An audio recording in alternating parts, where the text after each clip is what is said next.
ეხადაობაში გადაიტანა ხალხმა, კინს გვაჭმენ, არ არის ასე მარტივად საქმე.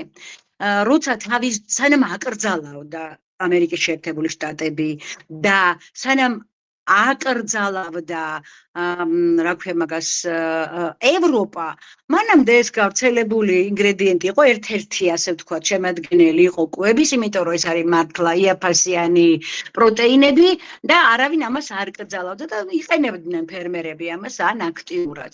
მაგრამ როგორც კი ვთქვათ, ქათმის წარმოებაში თუ მეფრინველეობაში გაჩნდა ზრდის ჰორმონები, ანტიბიოტიკები, ასეთი რთული ანტიბიოტიკები და ესეთი გართულდა, ასე ვთქვათ, ისინიც კი საკვებად საკმაოდ რთულად ახსაქმელია, ძეზე აღარ ლაპარაკი, ქათამი, კვერცხი, თავის, ასე ვთქვათ, ყვალსტოვებს ხო ადამიანების ცხოვრებაში და მათ ჩვენ ჯანმრთელობაზე. მაშინ უკვე კატეგორიულად მოითხოვა ამერიკის შეერთებულ შტატებმა და ევროპამაც, რომ ეს ინგრედიენტი ამოეღოთ ცხოველის კვებიდან. ეხლა ჩვენ ძალიან მართლა კიდე გადაობაში გადაიტანეს, რომ ხა ეს გვაყდა კიდე გავიგოთ რა სჭამს რო ხა.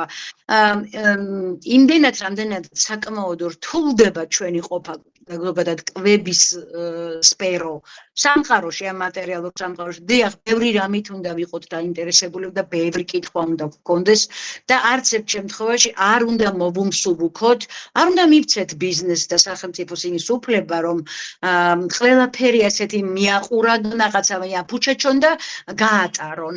ამის უფლებას არ უნდა, თუ კი პოლიტიკაში არ ვაძლევთ არაფრის უფლებას, რატომ უნდა მივცეთ ეს კვებაში ამის უფლება? მით უმეტეს ასეთი გაახალგაზრდავებული, როდესაც არის ამდენი დაავადება, მათ შორის სიმსივნური დაავადებები და გულ-სისხლძარღვთა დაავადებები, რანაირად შეიძლება ამას დაუყუროს ადამიანმა.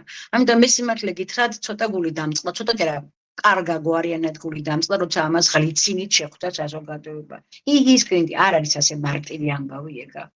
მე ნამდვილად პასუხს ვერ ვაგებ იმაზე და ვერანაირად ვერ ვიქნები კომპეტენტური იმაში, რომ გითხრათ, რომ აი ამას იზამს იმ ერთი რაც ვიცი, რაც ძალიან ბევრი ვიკითხე ზუსტად გუშინ დღეს და გამოვკითხე ყველა ჩემი, ასე ვთქვათ, პედაგოგი და ყველა ჩემი ავტორიტეტი ამ სფეროში. ეს არის ზრდის ჰორმონი და ანტიბიოტიკი. ეს ორი კომპონენტი ქათმის კვებაში, თვითონ ქათმის კვებაში არის ძალიან არასასიამოვნო და რასაკვირველია რაღაცა დოზით ის სრძეში აისახა. სწორედ ამ ასახვას მოყვა სანტეს უკან მიბრუნებული ტონობით რძე ყვარლის ბაგისთვის. 2018 წელს სანტემ გაუპროტესტა, მე როგორც კითხულობ, ასე თუ სიმართლე გითხრათ, ნამდვილად ეს პერიპეტიები არ ვიცოდი, ეს კულუარები არ ვიცოდი, სანტემ უკან მიუბრუნა რძე ყვარლის ბაგას. თუნდაც დანარჩენი კომპანიები, რომლებიც ახლა განცხადებებს აკეთებენ, ნუ რაღაც ამას ვერ ამბობენ, რომ მათ რძე უკან მიუბრუნეს ყვარლის ბაგას. სანტე ზუსტად იყო ერთ-ერთი ერთადერთი კომპანია, რომელმაც ეს როგორც ფაქტი გაასაჯალა დოკუმენტებზე დაყრდნობით და სწორედ მე როცა უჩივლა ყვარლის ბაგამ ბიუბიუს როცა უჩივლა, სანტეს ეს პრეტენზია იყო ნომერ პირველი არგუმენტი და დოკუმენტი, რომ აი სანტემ აღმოაჩინა ეს არასასურველი შემადგენლობა რძეში. დიახ, სახელმწიფო ვალდებულია მომაწოდოს ეს ინფორმაცია, მაგრამ თუ მე არ მაინტერესებს და არ ვითხოვ ამ ინფორმაციას, ძალით თავს არავინ არ მომახვევს. ავსებს დააკაკუნე და გაგეღება.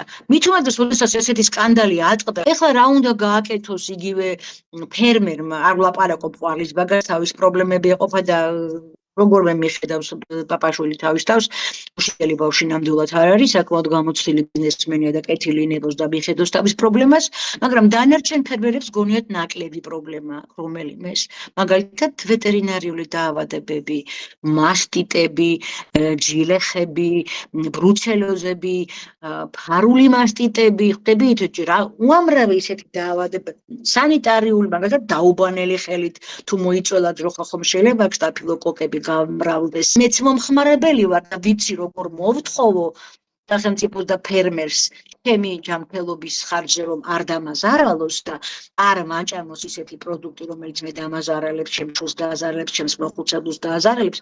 ამიტომ ბუნებრივია მარტო სკინტლზე კი არა, ყველაფერზე მექნებოდა შეკითხვები, მათ შორის ვეტერინარიულ დაავადებებზე. მოწმდება კი, თქვათ, მინდორში გაშვებულია, ხო?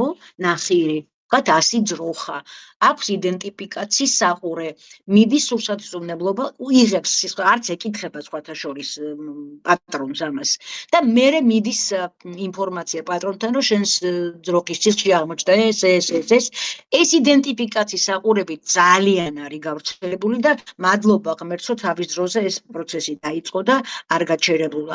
აი ასე უნდა როგორ გითხრათ, ფეხის წვერებზე უნდა ვიდგეთ, როცა საქმე ჩვენს ჯანმრთელობას არ ხეინად ცხოვრების უფლებას თანამედროვე მატერიალური სამყარო არ გვაძლევს, იმიტომ რომ ყველაფერი მაინც გროვდება კალათაში, ვიღაცა ფულს აკეთებს, ვიღაცა ჩვენს წყაროზე მდიდდება, ვიღაცა ცდილობს რომ თავს მოგვახვიოს, დაგვიმტკიცოს რომ კარგი პროდუქტი აქვს, ჩვენზე დამოკიდებული რამდენად ვენდობით ჩვენ ბიზნეს მწარმოებელს, ხო? სახელმწიფო ეხლა უნდა იცმევდეს რკინის ქალამნებს, უნდა ეჭერდეს ხელში ჯოხს და უნდა ესე კარდაკარ დადიოდეს და ყველაფერმას ამოწმებდეს აი ესეთნაირად თანმიმდევრულად.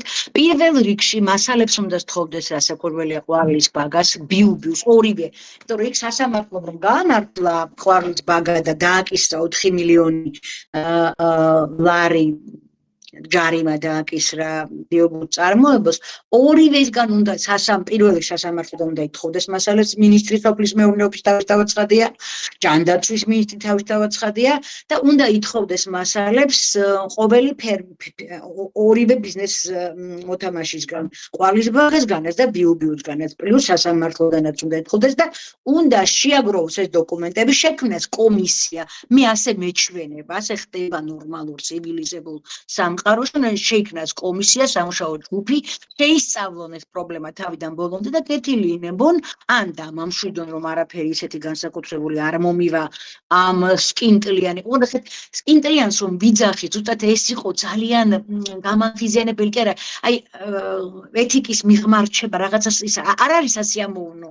კეთილი უნდა ინებოს და ამ კოსმიურ ლაბორატორიებს თუ ვერ გაწყვეტება რაღაცა სხვა ლაბორატორია, რაც მიწიერი ლაბორატორიები გვაქვს, იმაში წაიღოს ეს მასალები, ის საკვებად რაც გამოიყენა, ინგრედიენტად რაც გამოიყენა ბატონმა პაპაშვილმა, წაიღოს და დაგვამშვიდოს, რომ არა, ეს თქვენ ამ ასეთ ზიანს ვერ მოგაყენებდათ. ან კატეგორიულად აკრძალულდა სხვა მორჩა ამიერიდან ამის გამოყენება. მე ვიცი, რომ 2023 წლიდან აკრძალულია ქათმის სკორეს გამოყენება, ამ ფეკალის გამოყენება, მაშინ რა ქვია, მესაქონლეობაში აკრძალულია. თუ გადასტურდა ეს ხომ კარგი, იმიტომ რომ ასე ვრცელდება და მეც ახლა სხვა წყარო არა მაქვს გარდა იმისა, რომ რასაც თქვენ კითხულობთ. მე ვფიქრობ, რომ აი ეს რკინის ქალამნიანი და ჯოხიანი მინისტრი მჭირდება დღეს და პრინციპულიც რასაკვირველია. მე რო თქვენ ჩემი კოლეგა ყოველის ტექნოლოგიების ფოტოები გაჩვენოთ ზოგიერთ საწარმოში, როგორ რთული სიტუაცია სანიტარიულ თვალსაზრისით, ეს კიდევ ახალი ტალღა გახდება გულის წყრომის და წყენის და სხვათა შორის მეცაც გეტყვით, ასე მარტივად არ დასრულდება, როგორც ახლა მიმდინარეობს ამ ეგრეთ წოდებული ქათმის სკინტლის შემთხვევაში. ყველა საწარმო უკლებლივ უნდა იყოს მაღალი პასუხისმგებლობის მქონე. ჩვენ მათ ფულს ვუხდით ამაში და ჩვენს ჯანმრთელობას ვანდობთ და რძე ისეთი პროდუქტია, რომელიც ფეხის ჭრილიდან თმიზინად ჩვენს ყოფას აშენებს.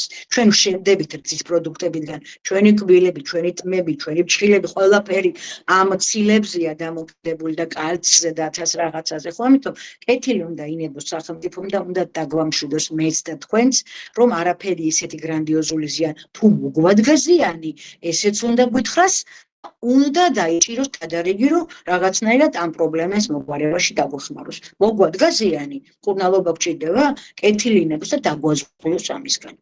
ძიების მიწოდნების, არა, საერთოდ ყველაფერი რეგულირდება ამ სამყაროში და ყველაფერი იმაზე არის დამოკიდებული, რა დოზით და როგორ მივიღებთ ჩვენ ამას. ის წარმოებელი ბიზნესმენი ვალდებულია ამ ჰორმონის სრული დასახელება მომაწოდოს. შეიძლება იქ ფრჩხილებში არ განსაზღვროს ეს ზრდის ჰორმონი, მაგრამ მე უნდა ვიცოდე, მე უნდა ავკრიფო და ვნახო ინტერნეტში, რომ ეს არის დის ჰორმონი. აუცილებლად უნდა გამაფრთხილოს მწარმოებელმა რა გამოიყენა. დის ჰორმონი არ არის მარტივი ჰორმონი სხვათა შორის. ეს შეიძლება ძალიან უარყოფითად იმოქმედოს იგივე მოზარდის ცხოვრებაზე, ტვინზე, ტვინის ქერქზე და ასე შემდეგ.